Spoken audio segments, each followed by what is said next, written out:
The whole town blamed the single mom for every disaster, called her cursed, crossed the street to avoid her.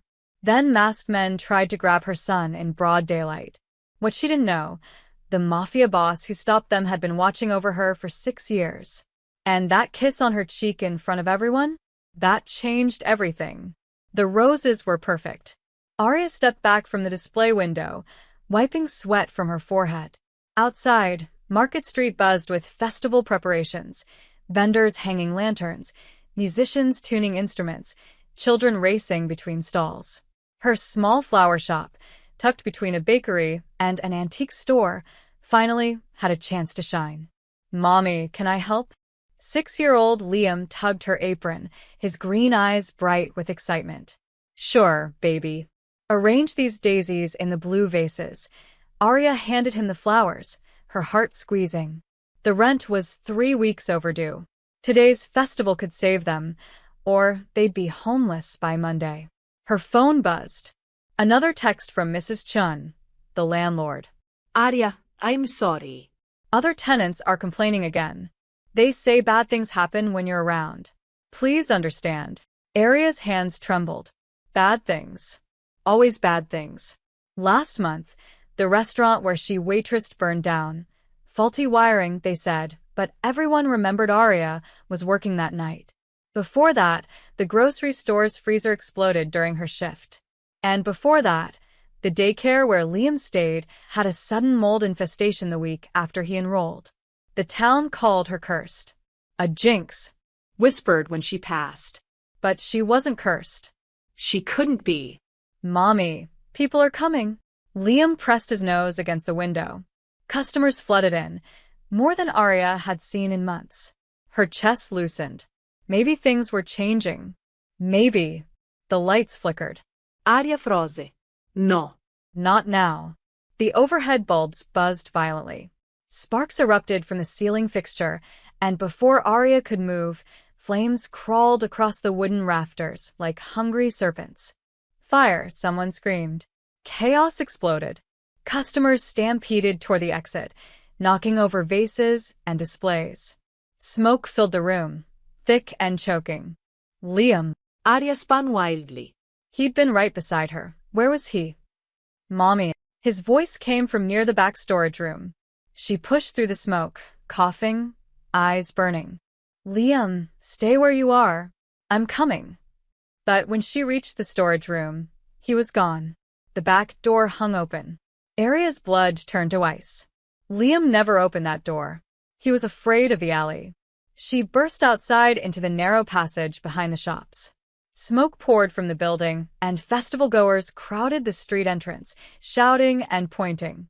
"Liam!" Her scream ripped through her throat. Then she saw them. 2 men in black ski masks, dragging Liam toward a white van parked at the alley's far end. Her son kicked and thrashed. "Mommy! Help!" Arya didn't think. She ran. "Let him go." She crashed into the first man, clawing at his face. He shoved her hard against the brick wall. Pain exploded through her shoulder. "Stay down, lady," the second man growled, tightening his grip on Liam. No. Arya launched herself again, but the first man grabbed her hair, yanking her back. Then a sound like thunder. A black armored car screeched into the alley, tires smoking. It stopped so fast the van's side mirror shattered from the impact. The car door opened. A man stepped out. Tall. Broad-shouldered. Dressed in a charcoal suit that probably cost more than Arya's yearly income. His dark hair was swept back, revealing a face carved from stone. Sharp jaw, cold gray eyes that held no mercy. The kidnappers released Liam and Arya immediately. "Mr. Moretti, we didn't know." "Shut up," his voice was quiet. "Lethal." Dante Moretti moved like a predator. In 3 strides, he reached the first man and grabbed his wrist, twisting it with a sickening crack. The man screamed and dropped to his knees. The second man pulled a gun. Dante was faster. He disarmed him with brutal efficiency, slamming him face-first into the van's side. The gun clattered across the pavement. The entire sequence took maybe 10 seconds. Arya grabbed Liam and pulled him close, her whole body shaking. Who was this man? Dante turned to her. For a moment, those cold gray eyes softened. Just slightly. Then he walked toward her. Aria's breath caught. The town's festival crowd had gathered at the alley entrance, drawn by the commotion. Dozens of faces stared. Phones raised, recording. Dante Moretti stopped inches from Aria and kissed her cheek. Not a quick peck. A deliberate, gentle kiss that lasted 3 full seconds. His hand cupped the back of her head protectively, shielding her and Liam from the crowd's view. When he pulled back, his voice carried clearly across the silent alley. "No one touches what's under my protection." Gasps rippled through the crowd. Aria's mind reeled. Moretti. She knew that name. Everyone on the coast knew that name. The Moretti family controlled half the eastern seaboard's underground operations. They were feared, untouchable. And this man, this terrifying, powerful man, just claimed her publicly. "Who?" Aria's voice cracked. "Who are you?" Dante's expression remained unreadable. "Someone who owes you a debt." He glanced at Liam, and something almost like pain flickered across his face. "Someone who should have protected you years ago." Behind them, sirens wailed. Police. Fire trucks. Ambulances. The kidnapping attempt would be on every news channel by evening. The fire would be blamed on her. The 5th disaster this month. But none of that mattered now. Because Dante Moretti had just kissed the town Jinx in front of everyone. And in this world, that meant something.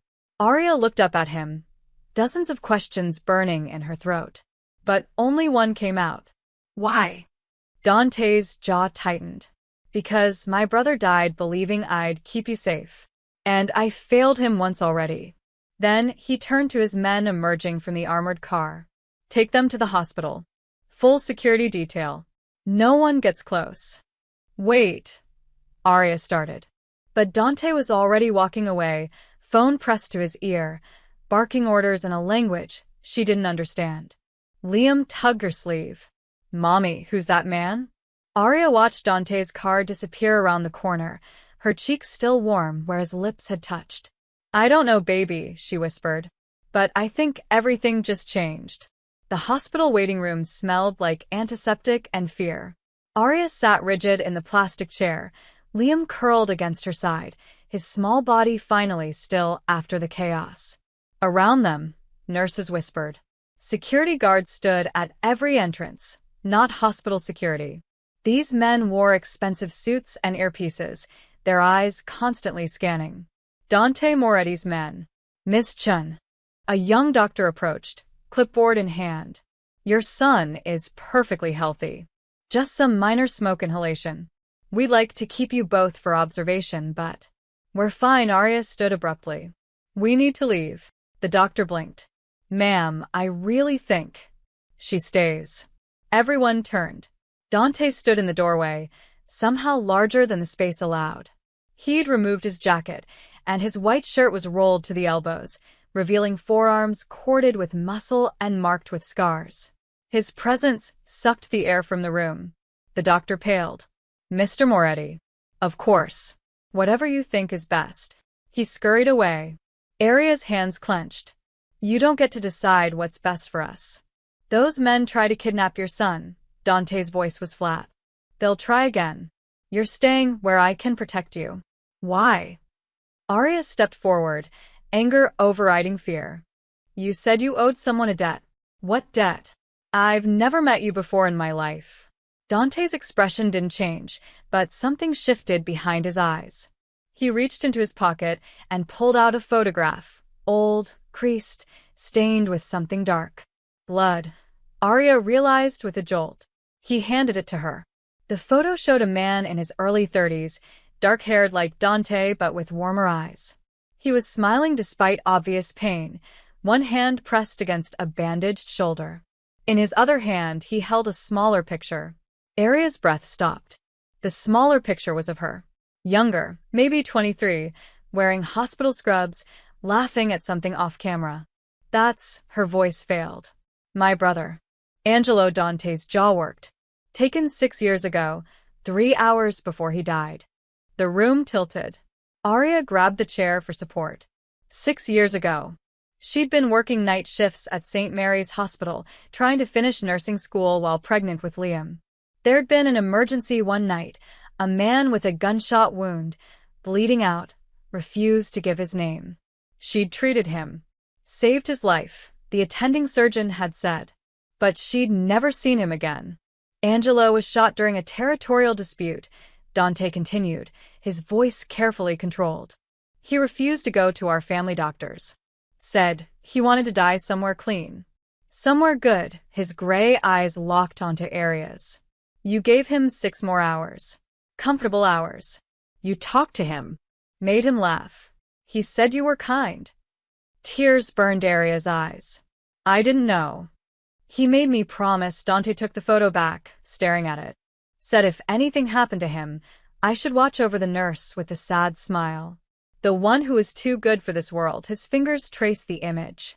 I tried. I had men check on you occasionally, but I should have done more. The accidents, Aria whispered.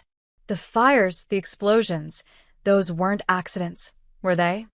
No, Dante's expression hardened. Someone's been targeting you, making it look like bad luck so no one would investigate. He crouched down to Liam's level. And now they're after your son. Do you know why? Liam pressed closer to Aria, frightened. I don't. Aria's mind raced. I don't have anything. No money, no secrets, nothing worth. Your husband. Dante stood. Tell me about him. The room went cold. Marcus died 4 years ago, Aria said carefully. Car accident. What does he have to do with this? Maybe everything. Dante pulled out his phone, showing her a document covered in official stamps. I had my people look into it after today. Your husband's car crash? The brake lines were cut. It was murder, Aria. Professional work. The floor disappeared beneath her feet. No. They said it was mechanical failure. They lied. Dante's voice gentled slightly. Someone wanted him dead. And I think they've been watching you ever since. Waiting for something. Waiting for what? Aria's voice rose. I'm nobody. I work minimum wage jobs. I can barely pay rent. Mommy. Liam tugged her shirt. The bad men said something. Both adults froze. What did they say, sweetheart? Aria knelt beside him.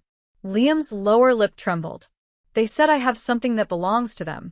Something Daddy left me. His eyes filled with tears. But Daddy didn't leave me anything except my music box. Dante and Aria locked eyes.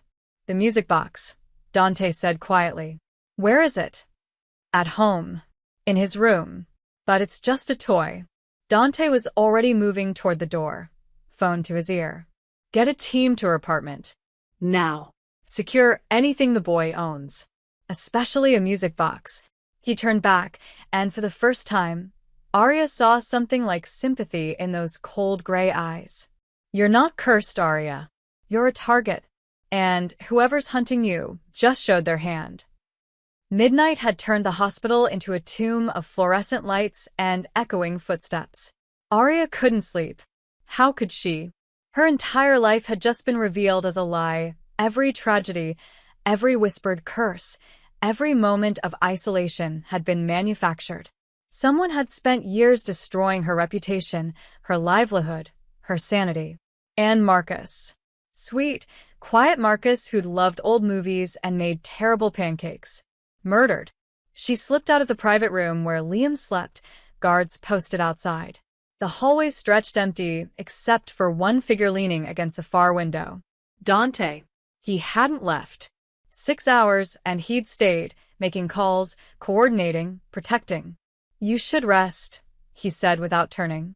So should you, Aria approached cautiously. Up close, she could see the exhaustion carved into his face. When did you last sleep?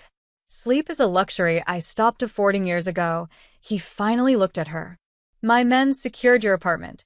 The music box is in transit. I still don't understand what Marcus could have hidden.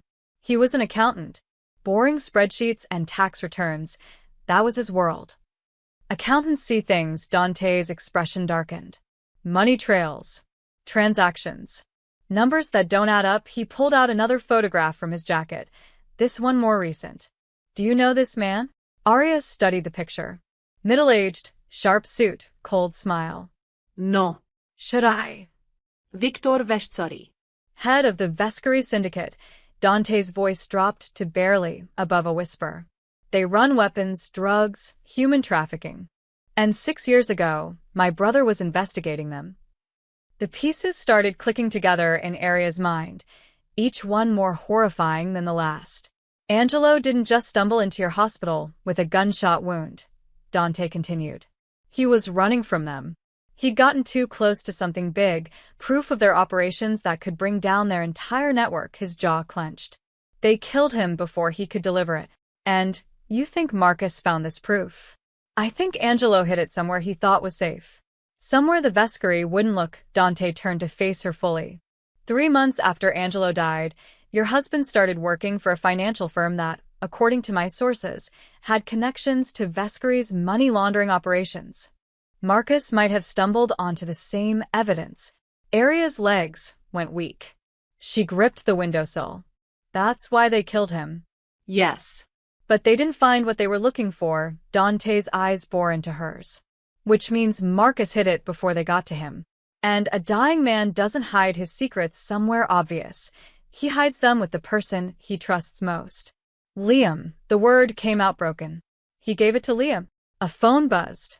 Dante answered immediately. Talk. Aria watched his expression shift, surprise, then something darker.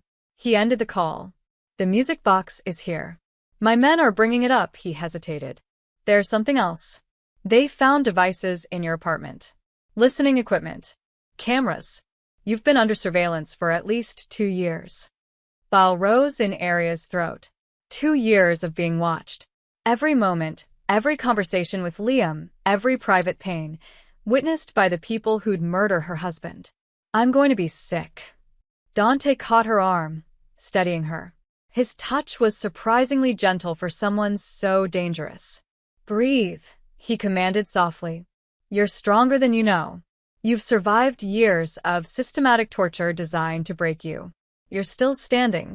I don't feel strong. Tears spilled down her cheeks. I feel like a fool. All those people calling me cursed, and I just accepted it. I started believing maybe I was the problem.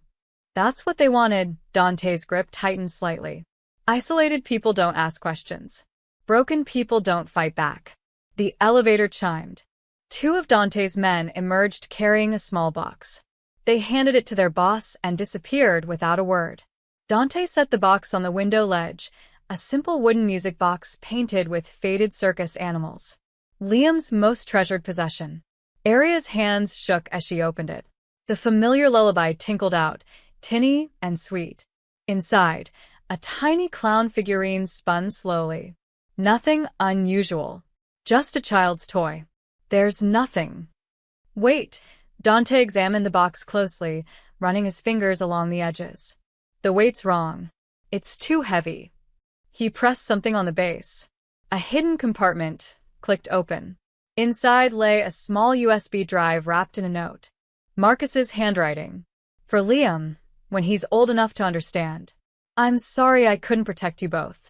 But this can stop them. Give it to someone brave enough to fight. Aria's vision blurred. Marcus had known. He'd known he was going to die. Dante held up the USB drive, his expression unreadable. This is what they've been searching for. What they've destroyed your life trying to find. What do we do?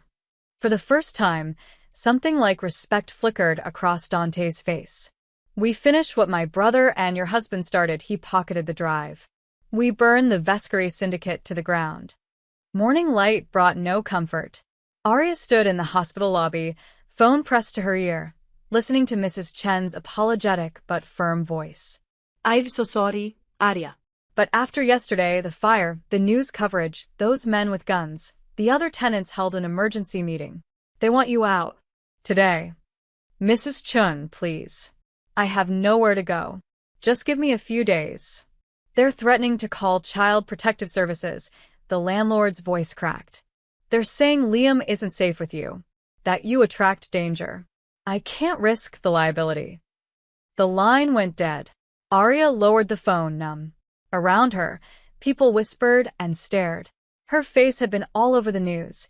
The town Jinx kissed by a mafia boss, kidnapping attempt, fire.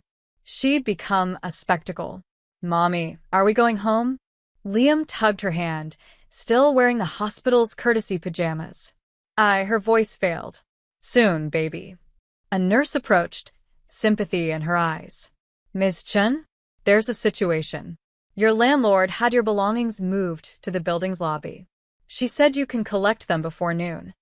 Aria's stomach dropped. She threw out our things. I'm sorry. Also, there are reporters outside asking for interviews. Perfect. Homeless and hunted, with cameras ready to document every moment of her humiliation. Dante appeared from the corridor, two of his men flanking him. He took one look at Aria's face and knew. What happened? We're evicted. Aria straightened her spine, refusing to cry. Not here. Not in front of him. It's fine. We'll manage. No, Dante pulled out his phone. You'll stay at my estate until this is resolved. Absolutely not. Aria's hands clenched. I don't need your charity. I don't need you fixing my life. Eve handled vers. Have you handled assassins? Dante's voice cut like glass. Because that's what's coming. The Vescari know we have the drive-by now. They'll escalate. Then I'll go to the police. The police can't protect you. He stepped closer, voice dropping. 3 officers in this county are on Vescari's payroll. 2 judges. A district attorney, his gray eyes bore into hers. Your husband tried the legal route. How did that work out? The words hit like a slap. Aria's phone buzzed. A text from an unknown number. We know what you have. Give it back and the boy lives. Refuse and watch him die slowly. Attached was a photo, Liam's kindergarten classroom. Empty now, but the message was clear. They knew where her son went to school. The phone slipped from her shaking hands. Dante caught it, read the message, and his expression turned lethal. He showed it to one of his men. Trace this. And put security on every school, park, and playground in a 50-mile radius. Yes, sir. Aria couldn't breathe. The walls were closing in. Years of surviving, of pushing through every disaster with gritted teeth and determination, and now she couldn't even keep her son safe in a classroom. Mommy? Liam's voice was small, frightened. He'd seen her face. She knelt down, pulling him close. It's okay, baby. Everything's okay. But it wasn't. Nothing was okay. Dante crouched beside them, speaking directly to Liam for the first time. Do you like swimming? Liam blinked, confused by the question. Yes. My house has a big pool. And a garden with a tree house. Dante's voice softened in a way Aria hadn't heard before. You'd be safe there. With guards who make sure nothing bad happens. Like superheroes? Liam's eyes widened. Exactly like that. Liam looked up at Aria hopefully. Can we, Mommy? Please. Aria met Dante's gaze. She saw the calculation there. He deliberately appealed to Liam, knowing she couldn't refuse if her son wanted it. Manipulative. Strategic. Also effective. Fine, the word tasted like defeat. But this is temporary. And we're not prisoners. Your guests, Dante corrected, standing. Free to leave whenever you choose, he paused.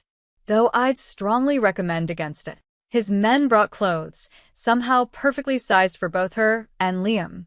Of course Dante had thought of everything. As they prepared to leave, a hospital security guard approached. Miss Chen, these were delivered for you this morning. He held out a bouquet of white lilies. Funeral flowers. Aria's blood turned cold.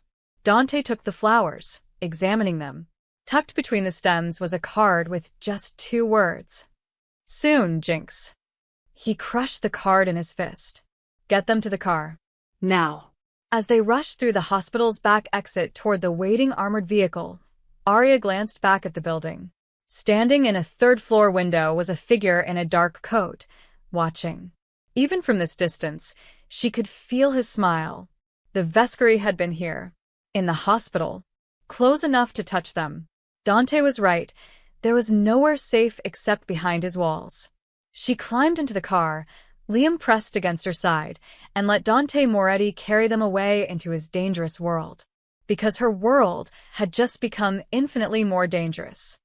The coastal estate rose from the cliffs like something out of a dark fairy tale. Arya pressed her face to the car window as they approached. High stone walls topped with cameras, iron gates that opened silently at their arrival, and beyond, a sprawling mansion of white stone and dark wood, perched where land met sea. Whoa, Liam's nose smudged the glass. It's a castle. It's a fortress, Dante corrected from the front seat. 24-hour surveillance, armed guards at every entrance, safe rooms with independent power sources. He glanced back at Arya. No one gets in without my knowledge. The car stopped in a circular driveway with a fountain at its center, bronze dolphins frozen mid-leap. As they stepped out, the sea breeze carried salt and freedom. For a moment, Arya could almost forget they were running for their lives. Almost. A woman in her 60s emerged from the main entrance, silver hair pinned back, wearing a practical dress and a warm smile that seemed out of place in this cold world. "This is Rosa," Dante said. "She runs the household. Anything you need, ask her." Rosa's eyes softened when she saw Liam. Oh, piccolo. Come. "I have cookies fresh from the oven, and your room has toys waiting." Liam looked to Arya for permission. She nodded, and he bounded after Rosa like he hadn't just survived a kidnapping attempt yesterday. Alone with Dante, the weight of the situation crashed back down. "How long will we be here?" Arya asked. "As long as it takes." Dante led her through the entrance hall. Marble floors, vaulted ceilings, artwork that probably cost more than every place she'd ever lived combined. "The Vescary won't stop. Not until they recover what your husband took or eliminate everyone who knows about it." "Then give them the drive. Let this be over." Dante stopped walking.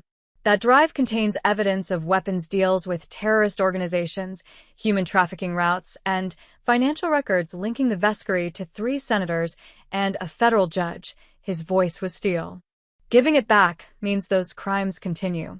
More people die. Your husband and my brother died for nothing." Guilt twisted in Arya's chest. "I didn't ask for any of this." "Neither did they." Dante's expression softened slightly. "But we're here now, and I intend to finish what they started." He showed her to a suite on the 2nd floor, bedroom, bathroom, sitting area with floor-to-ceiling windows overlooking the ocean. It was bigger than her entire apartment had been.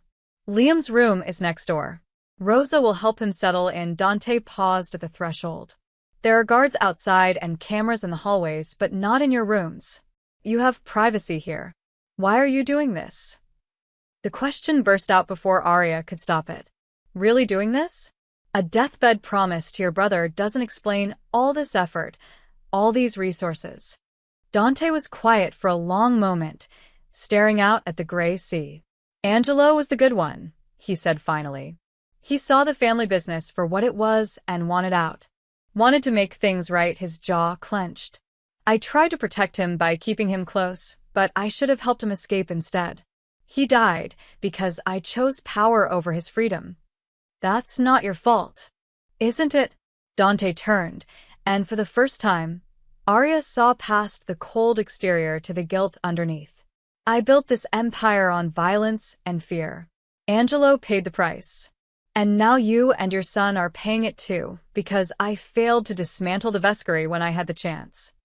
Before Arya could respond, Liam's laughter echoed from somewhere below, pure and bright and so jarringly normal it hurt. Dante's expression shifted. "He sounds like Angelo did. Before everything." "He's a good kid," Arya said softly. "Despite everything, he still believes the world is mostly good.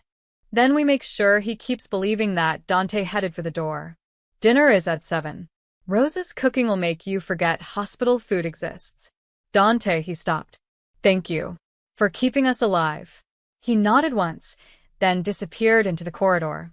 Arya explored the suite, touching the soft fabrics, the polished wood, the luxury she'd only ever seen in magazines. A wardrobe held new clothes, again, perfectly sized. How had he managed that? Through the window, she watched Liam in the garden below, running between topiaries while Rosa followed at a distance, smiling. 2 guards stood nearby, vigilant but unobtrusive. This place was beautiful. Safe. Everything she'd wanted to provide for Liam and never could. It was also a gilded cage. Her phone buzzed. She'd forgotten she even had it. Another unknown number. Fancy prison, Jinx. But prisons don't protect forever. Tick-tock. Aria's hands trembled. She showed the message to the nearest guard, who immediately radioed Dante. Within minutes, Dante was back, examining her phone with cold fury. They're trying to break you psychologically before they strike physically. He crushed the phone in his hand, literally crushed it, and handed her a new one. This is encrypted. Only 3 numbers, mine, Rosa's, and the security desk. They're watching us even here, Aria whispered. Let them watch. Dante's smile was predatory. Tomorrow, we start fighting back. Night transformed the mansion into shadows and whispers. Aria couldn't sleep. Every creak of wood, every distant sound sent her heart racing. At 2 a.m., she gave up and wandered downstairs, drawn by a sliver of light beneath a door near the back of the house. The library. Floor-to-ceiling shelves packed with leather-bound books, a fireplace crackling with fresh logs, and Dante sitting in a wingback chair, glass of amber liquid in hand, staring at nothing. Can't sleep either? His voice held no surprise, as if he'd expected her. Every time I close my eyes, I see Marcus's face. Aria stepped inside, wrapping her cardigan tighter. I keep thinking about his last morning. He made pancakes, terrible ones, burnt edges and raw middles. He kissed me goodbye and said, her voice cracked. He said, "Take care of our boy," like he knew. Dante gestured to the chair opposite him. He probably did. Aria sat, accepting the glass of wine he poured from a nearby bottle. Tell me about Angelo. Really tell me. Dante studied his drink, firelight dancing across his scarred knuckles. He was 3 years younger than me. Smart, genius-level IQ. Father wanted him to run the financial side of the operation, but Angelo hated what we did. The violence. The corruption. He took a long sip. At 25, he told Father he was out. Wanted to become a prosecutor instead. That must have gone well, Aria said dryly. Father disowned him. Said he was dead to the family. Dante's expression hardened. But I stayed in touch. Secretly. Angelo became an investigator for the FBI's Organized Crime Division. Ironic, considering his last name. He was investigating your family? No. He drew the line there. Wouldn't work cases involving the Morettis. Dante refilled his glass. But the Vescari were fair game. He spent 2 years building a case against Victor Vescari. Got close. Too close. And they killed him. Shot him in the back outside a coffee shop. Dante's voice went hollow. He crawled 6 blocks before collapsing near your hospital. The bullet missed his heart by inches, but the internal bleeding. Your surgeon said he had maybe an hour. Aria remembered that night in fragments. The blood-soaked man. His dark eyes meeting hers with desperate intensity. The way he'd grabbed her hand when the pain got bad. He talked about you, she said softly. In recovery. Asked if I had family. When I told him I was pregnant, he smiled. Said kids make everything make sense. Dante's jaw worked. He would have been a good uncle. He would have been a good man. He was a good man. They sat in silence, bound by grief, for people who died trying to do the right thing. Marcus knew something was wrong months before he died, Aria said finally. He'd come home late, distracted. Kept checking the windows, jumping at sounds. I thought he was having an affair. He was protecting you. The less you knew, the safer you were. Except I wasn't safe. Bitterness crept into her voice. None of us were. And after he died, when things started happening, the accidents, the fires, I thought I was going crazy. People crossed the street to avoid me. Parents wouldn't let their kids near Liam. I started believing maybe I really was cursed. That was the point. Dante leaned forward, elbows on his knees. Gaslighting on a community scale. Make you doubt reality so you don't question what's happening. Isolate you so you have no allies. His gray eyes locked onto hers. They were softening the target. When they finally came for Liam, you'd have no one to turn to. No one would believe you. The calculated cruelty of it stole Arya's breath. How do people become that evil? Practice, Dante said grimly. And profit. Victor Vescari has built an empire worth billions. He won't let one USB drive destroy it. Arya set down her wine, something occurring to her. You said Angelo hid evidence. But Marcus found it years later. How is that possible? Dante hesitated, then stood and walked to a painting above the fireplace, a coastal scene, deceptively peaceful. He pressed the frame's corner, and the painting swung open to reveal a safe. From inside, he pulled out a worn leather journal. Angelo's notes. Found after his death, Dante opened it to a marked page. He documented everything, including where he hid backup copies of his evidence. Encrypted files in 3 locations. Arya's stomach dropped. Let me guess. One location involved my husband's firm. Marcus was an accountant at Westfield Financial.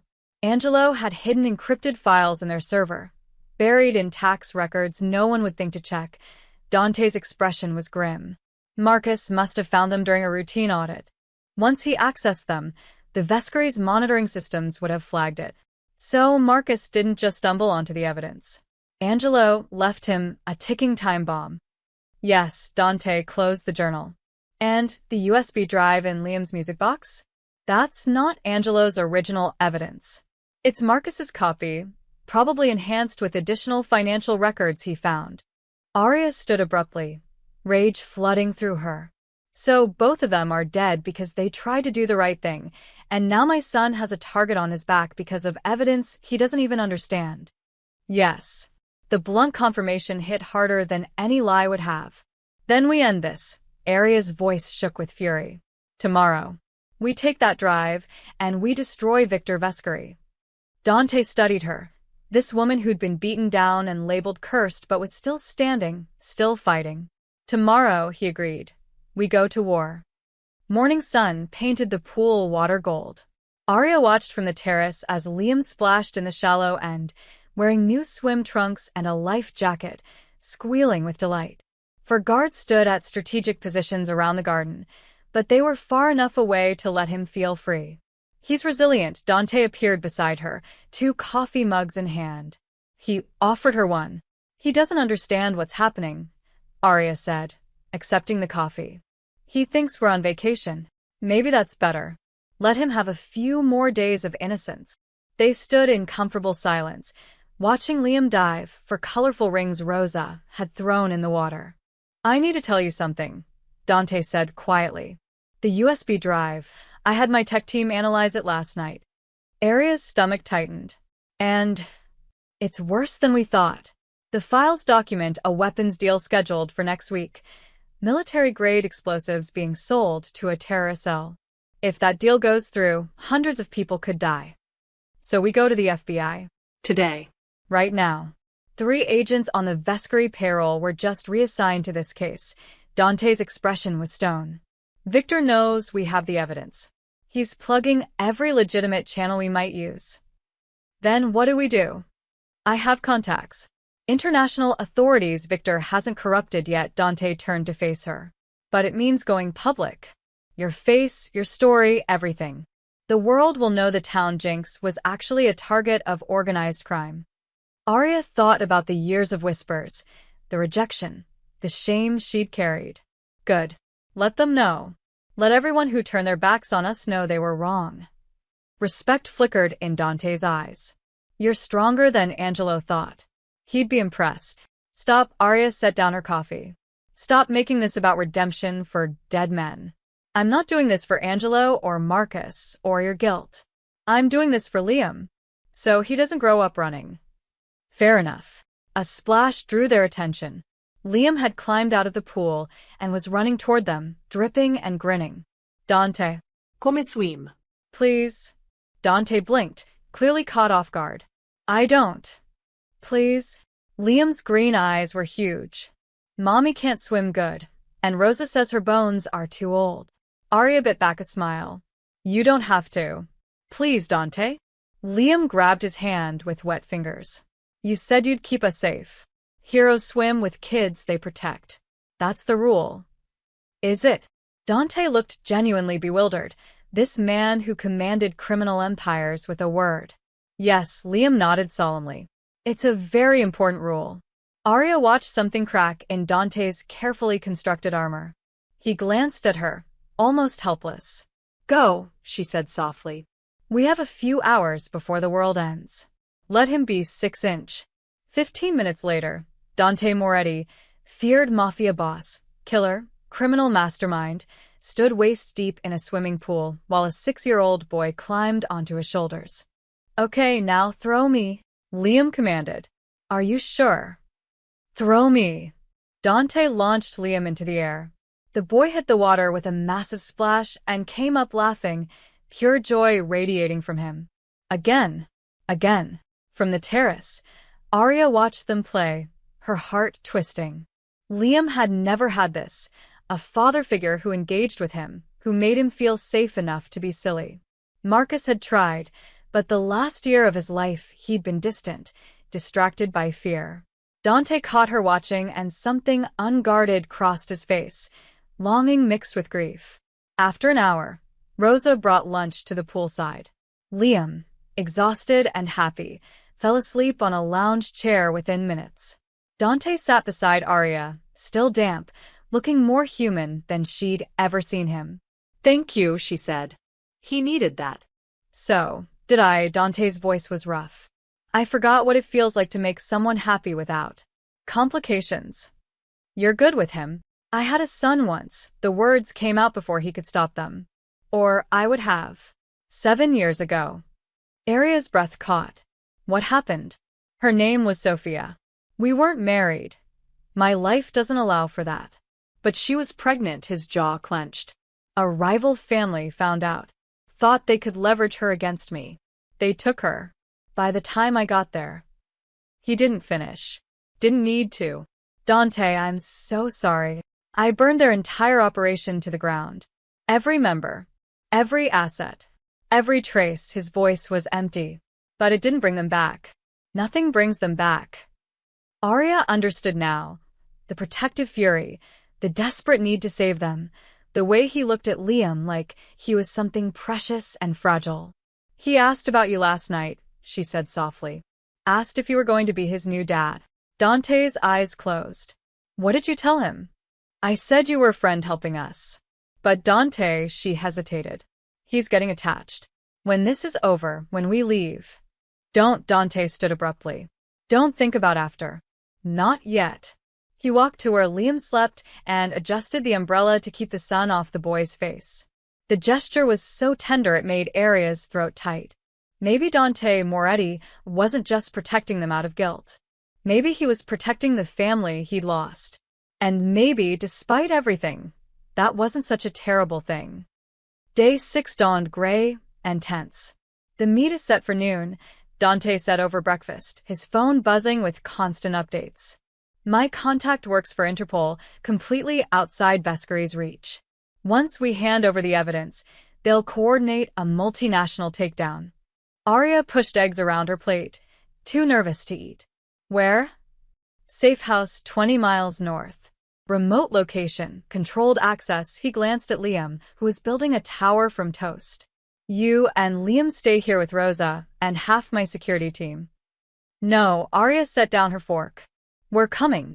Absolutely not. They're after us, Dante. Wherever we are becomes the target. Her voice was steel.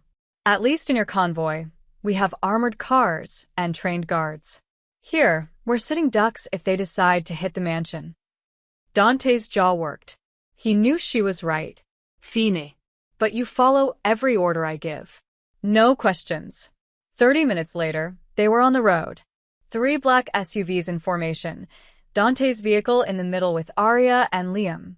The music box sat in a reinforced case on the floor between them.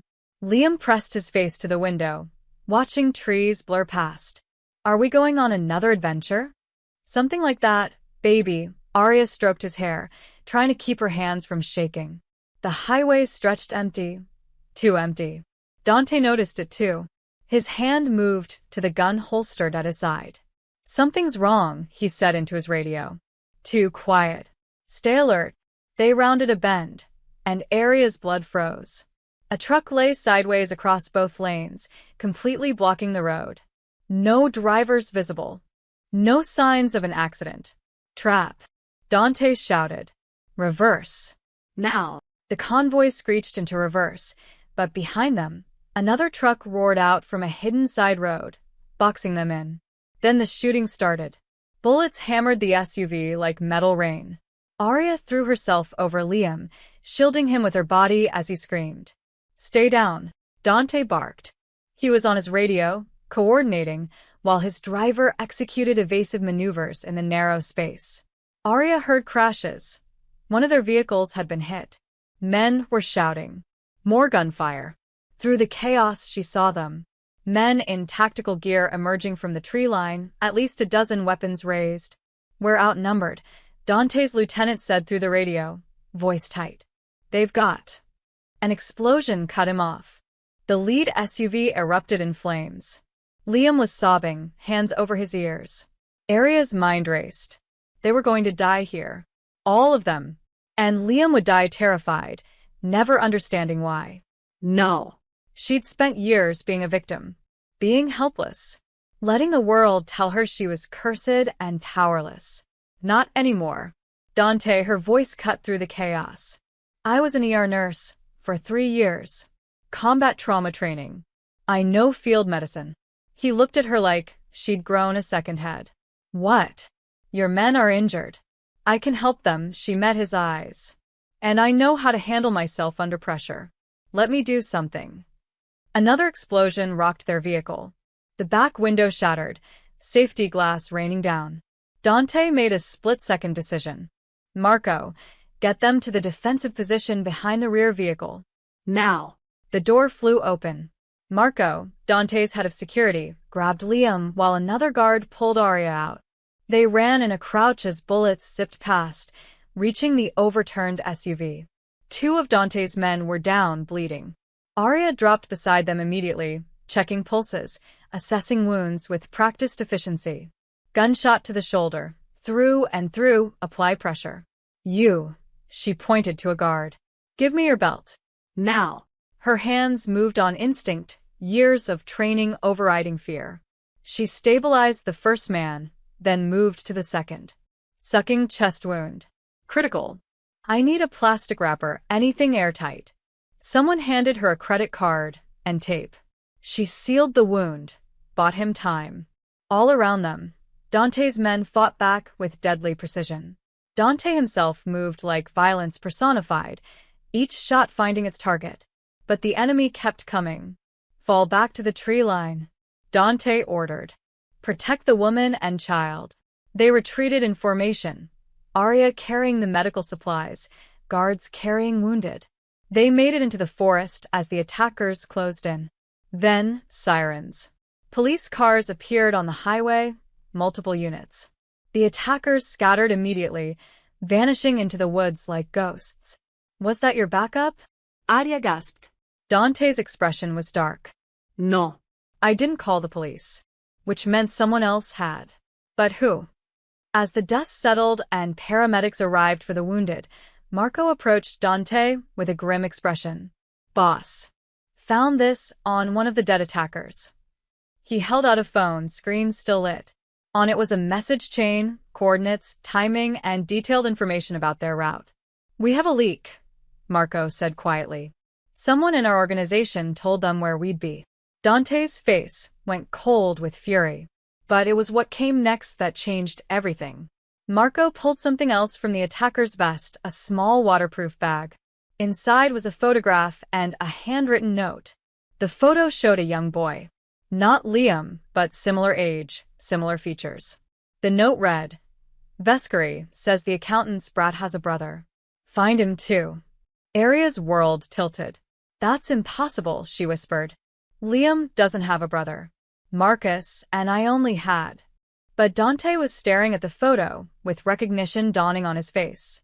Angelo, he said hoarsely. He had a son. The woman he loved before she died. She gave birth in secret. The pieces clicked together with horrifying clarity. Marcus hadn't just found Angelo's evidence. He'd found Angelo's child. and hidden him where no one would think to look. With his own son. The underground bunker smelled like concrete and secrets. Dante's backup safe house sat beneath an abandoned warehouse, accessible only through a hidden elevator. Arya paced the sterile room, mind racing, while Liam slept on a cot in the corner, exhausted from the ambush. "Explain it to me again," her voice shook. Slowly. Dante sat at the metal table, the music box between them, Angelo's journal open beside it. Sophia, Angelo's girlfriend, disappeared 8 months before he died. We thought she'd left him. But according to these journal entries, he pointed to cramped handwriting. She was pregnant. Went into hiding to protect the baby from both our family and his FBI work. And she gave birth 7 years ago. A boy. Named Matteo. Dante's jaw clenched. She died in childbirth. No family, no support system. The baby went into foster care under a false name. Arya's legs went weak. She sank into a chair. Marcus worked in family law before switching to accounting. He handled foster cases sometimes, pro bono work. He must have recognized the baby somehow.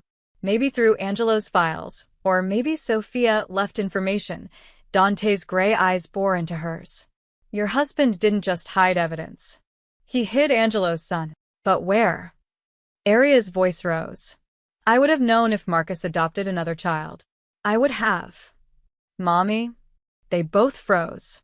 Liam stood by the cot, rubbing his eyes, clutching the music box to his chest. He must have grabbed it before they fled. Hey, baby, Arya forced her voice calm. Did we wake you? I had a bad dream. Liam walked over, dragging his feet. About Daddy. Arya pulled him onto her lap. What about Daddy? He came to say goodbye. Before the car crash, Liam's small fingers traced the painted circus animals on the music box. He gave me this, and said I had to be brave. Had to take care of my brother. The room went silent. Your brother? Arya's heart hammered.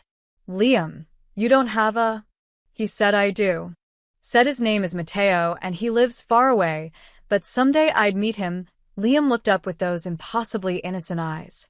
He said this box would keep us both safe. That's why I can never lose it.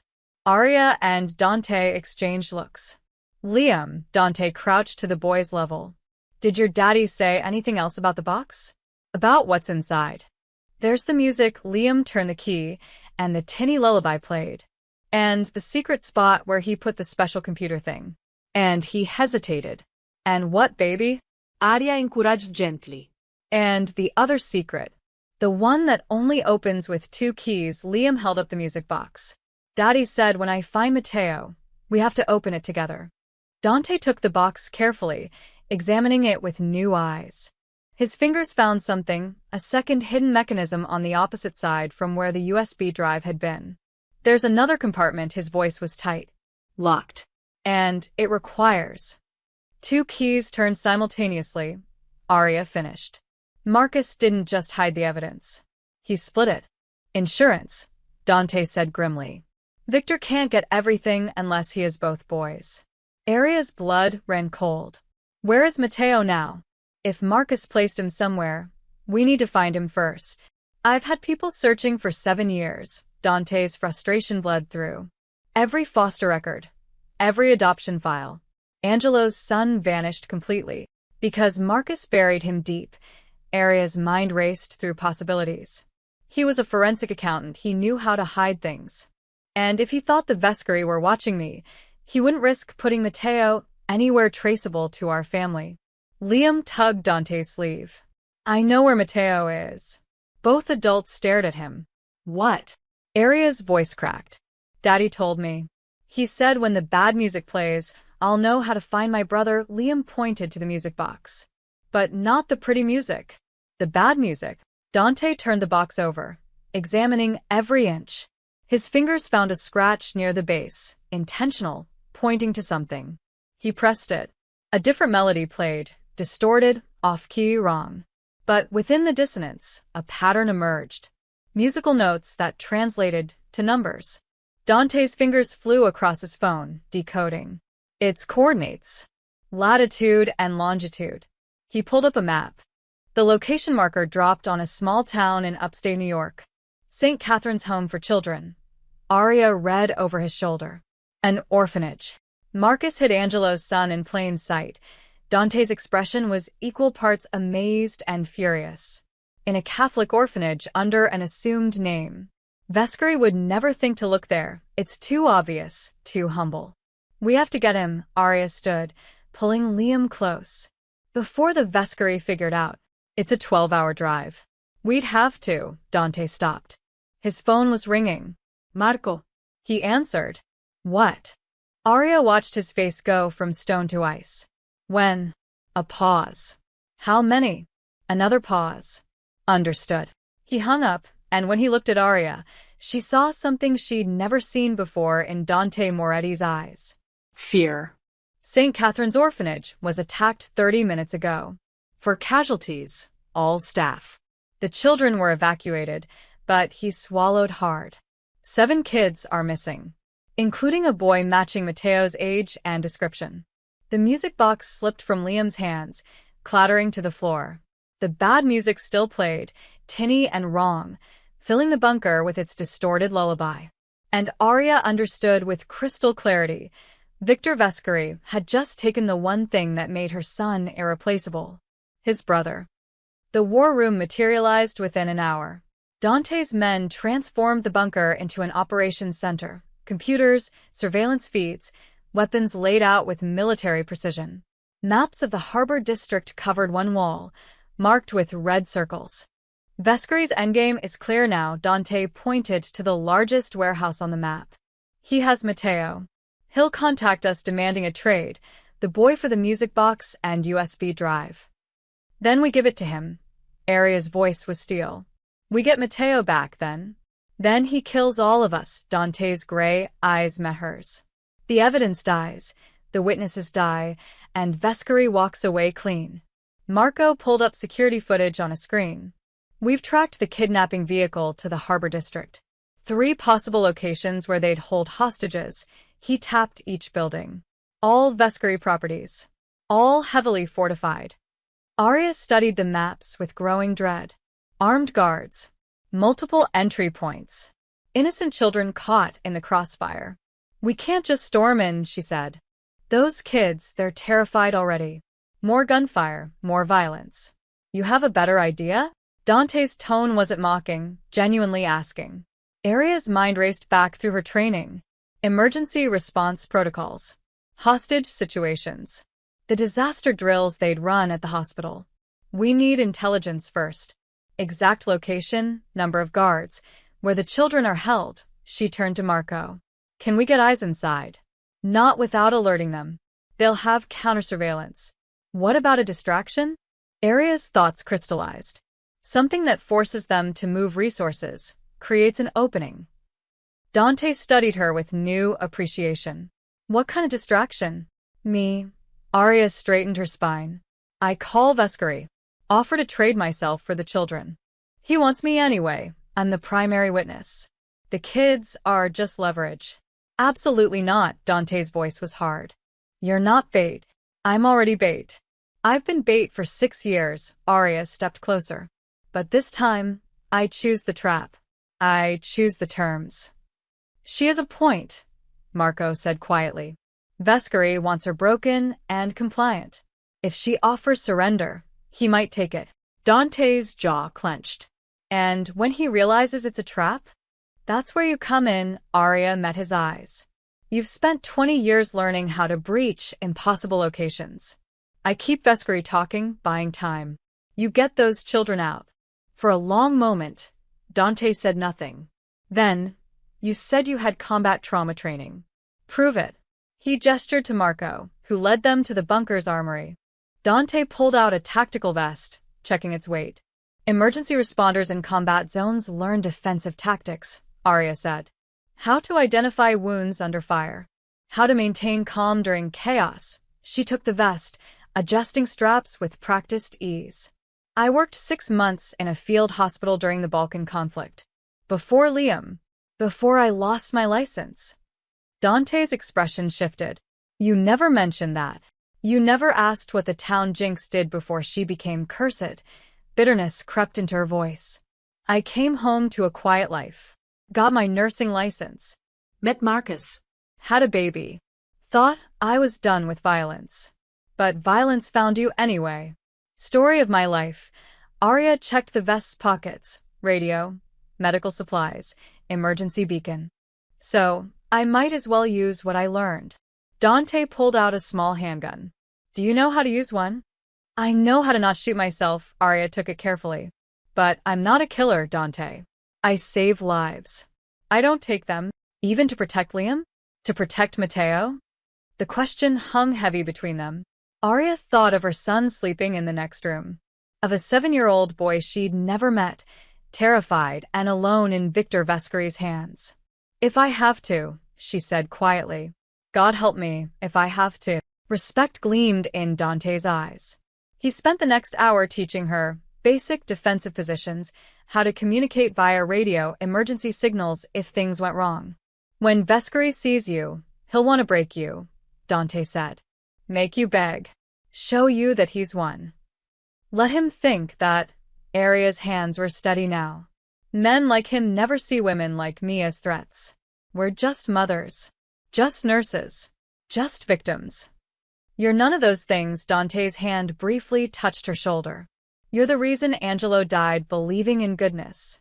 You're the reason my brother smiled in his last hours. Arya's throat tightened. Then let's make sure he didn't die for nothing. By midnight, the plan was set. Dante would lead the assault team, 8 men, all ex-military, all absolutely loyal. They'd breach from the harbor side while Arya entered through the front. 1 hour, Dante said as they prepared to move out. I need you to buy us 1 hour inside that building. I'll give you 2. Arya checked her concealed radio one last time. Liam appeared in the doorway, Rose's hand on his shoulder. He'd insisted on saying goodbye. Mommy, are you gonna save Matteo? Arya knelt, pulling him close. Yes, baby. I'm going to bring your brother home. Daddy said you were the strongest person he knew. Liam's voice was small but fierce. He was right. As they loaded into vehicles, Arya felt the weight of what she was about to do. Walking into the enemy's stronghold. Facing the man who destroyed her life. But she'd been facing monsters for 6 years. This time, the monster wouldn't win. The warehouse district was a graveyard of rusted metal and broken dreams. Arya stepped out of the car alone, hands raised, the music box clutched visibly in her right hand. Searchlights pinned her like an insect under glass. 20 feet ahead, the warehouse doors stood open, a mouth waiting to swallow her whole. Her radio was hidden beneath her jacket, volume low. Dante's voice whispered in her ear. We're in position. 30 seconds behind you.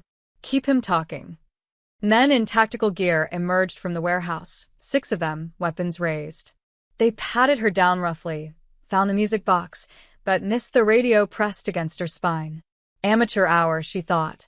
Dante's men would never make that mistake. They dragged her inside. The warehouse was cavernous, shipping containers stacked like building blocks, harsh fluorescent lights creating pockets of shadow. And in the center, sitting in a leather chair like some twisted throne, was Victor Vescary. He was smaller than she'd imagined. Mid-50s, expensive suit, cruel eyes that held no warmth. 7 children sat on the floor nearby, guarded by 2 men with assault rifles. They looked terrified but unharmed. Arya scanned their faces. There, a boy with dark curls and gray eyes that reminded her painfully of Dante. Matteo. The famous Jinx. Victor's voice was cultured, almost pleasant. I've waited years for this meeting. Let the children go. Arya forced her voice steady. You have what you want. Doi. Victor stood, approaching slowly. I have a music box, but my people tell me it requires 2 keys to open fully. Where is the other boy? Safe. Far from here. Arya met his eyes. Let these children go, and I'll tell you where to find him. Victor's smile was a razor. You're not in a position to negotiate. He nodded to one of his men, who grabbed Matteo and pressed a gun to the boy's head. Arya's heart stopped. Now, Victor said pleasantly. Tell me where. Glass shattered overhead. Dante's team crashed through the skylights on rappel lines, moving with lethal precision. Gunfire erupted, controlled bursts, tactical shots. Victor's men scrambled for cover. Arya dove for the children. Down. All of you down. She threw herself over Matteo and two others, shielding them with her body as bullets flew. Training took over. She counted shots, tracked positions, kept the kids calm with whispered reassurances. It's okay. You're safe. Close your eyes. Dante moved through the chaos like a demon. 2 men dropped before they could fire. 3 more fell trying to flank him. He was terrifying and beautiful and utterly unstoppable. Marco's team secured the perimeter, evacuating children in groups of 2. Arya handed them off, keeping Matteo close. Victor tried to run. Dante caught him at the warehouse door, slamming him against the wall with bone-crushing force. You're done. You think you've won? Victor spat blood. I own this city. Judges, police, politicians, they're all mine. I'll walk by morning. Not this time. Arya stepped forward, holding up her phone. I've been streaming this entire thing. Live. To every news outlet on the coast. Victor's face went white. 10,000 people just watched you threaten children. Arya continued, her voice cold. Watched your men attack us. Watched everything. Sirens wailed outside. Multiple agencies. FBI. State police. Federal marshals. Dante had called them all before they'd even entered the building. The evidence on the USB drive? Dante said quietly. Already uploaded to Interpol, the FBI, and 3 international crime agencies. Every transaction. Every weapons deal. Every name in your network. He leaned closer. You're finished. Victor's expression crumbled into rage, then fear, then nothing. Federal agents flooded in, securing the scene. Arya held Matteo as paramedics checked him over. The boy looked up at her with Angelo's gray eyes. Are you my brother's mom? He whispered. Tears blurred Arya's vision. Yes. And you're safe now. I promise. Outside, the scene was bedlam. News crews, cameras, reporters shouting questions. Arya emerged with Matteo's hand in hers, Dante at her side. Flashbulbs exploded like lightning. Miss Chun, is it true you've been targeted by organized crime? Miss Chun, what about the curse? The accidents? Miss Chun, are you involved with Dante Moretti? Dante stepped forward, his hand protective on Arya's back. And before the cameras, before the world, he kissed her cheek, just like he had that first day in the alley. But this time, when he spoke, his voice carried absolute authority. This woman saved 7 innocent children tonight. She risked everything to expose corruption and stop a weapons deal that would have killed hundreds. His gray eyes swept the crowd. She is not cursed. She is not a Jinx. She is strength personified. She is courage. And anyone who treated her otherwise should be ashamed. The crowd went silent. Arya felt something break inside her. Years of shame, of believing the lies, of carrying the weight of a curse that never existed. She straightened her spine and spoke directly to the cameras. My name is Arya Chun. For 6 years, I've been called a Jinx. I've been blamed for disasters I didn't cause. I've been isolated, rejected, and targeted. Her voice strengthened. But I survived. My son survived. And tonight, we helped stop evil. So no, I'm not cursed. I never was. The reporters exploded with questions, but Arya was done. She turned away from the cameras, toward where Liam waited with Rosa, his eyes wide with pride. Mommy. He ran to her and she caught him, holding him and Matteo both. Finally, she was free. 3 weeks later, the ocean had never looked so peaceful. Arya stood on the cliffside terrace of her new home, not Dante's mansion, but a modest house perched where sea met sky, close enough to his estate for safety, but far enough to be her own. The morning sun painted everything gold, and for the first time in 6 years, she breathed without fear tightening her chest. Mommy. Matteo's teaching me Italian curse words. She turned to see both boys racing through the garden, Liam laughing, Matteo grinning mischievously. 7-year-old Matteo had Angelo's features. The same sharp intelligence, the same unexpected warmth. He'd been quiet those first days, traumatized and confused, but Liam's boundless energy had slowly drawn him out. Brothers. They'd taken to each other like they'd known each other their whole lives. Maybe in some way they had. Marcus and Angelo had both tried to protect them, across death and distance. No curse words before breakfast. Arya called, but she was smiling. Rosa emerged from the kitchen, shaking her head fondly. Boys will be boys. I made pancakes, the good kind, not like Dante attempts. I heard that Dante appeared behind Rosa, carrying grocery bags. He'd been staying close these past weeks, officially for security, but Arya suspected it was more than that. He'd become part of their strange, broken, healing family. The town had tried to apologize. Mayor, neighbors, former employers, all suddenly wanting to make amends now that Arya was famous, vindicated, and under the protection of Dante Moretti. She'd declined every apology. I don't need their guilt, she'd told Dante. I need a future where my sons are safe and free. So she'd left. No dramatica enfrentación, no bitter speeches. Just packed her life and moved forward. The Vescary syndicate had collapsed spectacularly. Victor and 17 associates were awaiting trial on federal charges. 3 senators had resigned. A federal judge was under investigation. The weapons deal had been stopped with days to spare. Angelo and Marcus would have been proud. Over breakfast, Matteo pushed eggs around his plate nervously. Can I ask something? Always, Arya said gently. The social worker said. She said I could be adopted.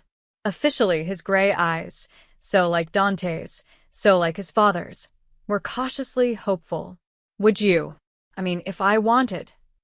Arya's throat tightened. Matteo, look at me. He did. You are my son.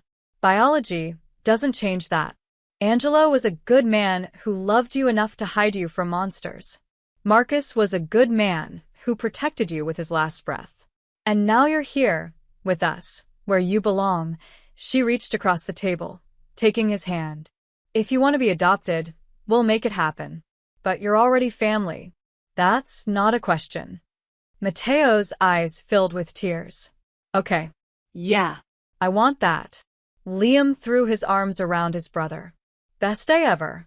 Dante watched the scene with an expression Arya had learned to read, longing mixed with contentment. He'd lost his chance at family once. Now he orbited theirs, protecting but never quite joining. After breakfast, while the boys played on the beach below with Rosa watching, Arya found Dante on the terrace. You don't have to keep your distance, you know, she said quietly. I'm a criminal, Arya. My world is violence and corruption. His voice was rough. You deserve better than that shadow. You saved us. Multiple times she stepped closer. And these past weeks you've been there, teaching Matteo to swim, helping Liam with homework, making terrible pancakes. Rosa's right. They are terrible. Dante, she waited until he looked at her. I'm not asking you to be perfect. I'm not asking you to change who you are. But if you want to be part of this. She gestured to the house, the boys' laughter floating up from the beach. Then be part of it.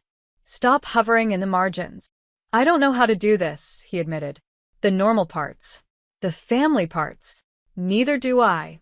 We'll figure it out together. Arya's hand found his. Partnership, remember? Not ownership. Equal terms. Dante's fingers tightened around hers. Equal terms. Below, Liam's voice rang out. Dante, come build sandcastles. You promised. Something cracked in Dante's careful control. He looked at Arya, asking permission without words. She smiled. Go. Your sons are waiting. The words hit him visibly. Your sons. He descended the steps to the beach, and within minutes, all 3 of them were knee-deep in sand, building an elaborate castle with towers and moats. Matteo explained architectural principles with Angelo's earnest intelligence. Liam just wanted to add more flags. Dante, feared mafia boss, killer, criminal mastermind, helped them build their castle like it was the most important thing in the world. Maybe it was. Arya's phone buzzed. A message from the Interpol agent who'd coordinated the takedown. Weapons network completely dismantled. 47 arrests across 6 countries. Children's trafficking ring shut down. You saved more lives than you'll ever know. Thank you. She looked out at the ocean, at her sons playing, at the man who'd chosen to protect them against all logic and self-interest. For 6 years, she'd been called a jinx, a curse, bad luck personified. But standing here, watching her family laugh in the sunlight, Arya understood the truth. She wasn't cursed. She'd never been cursed. She'd been tested, and she'd survived with her heart intact, her strength proven, her capacity for love undiminished. The town had been wrong. The whispers had been lies. And now, finally, she was free to write her own story. Liam looked up, waving frantically. Mommy, Come see. we made it as tall as Dante. Arya walked down to the beach, leaving behind the weight of the past. The ocean breeze carried salt and promise. Her feet sank into warm sand. And when Dante looked at her, really looked at her, with something deeper than protection, warmer than duty, she saw the future. Not perfect, not easy, but theirs. Dad. The tower's falling, Matteo shouted, and Dante moved to stabilize it. Arya's heart stuttered. Dad. Matteo had called him Dad. Dante's hands froze for just a moment, then continued building, but his eyes were bright. Liam grabbed Arya's hand, pulling her into their circle.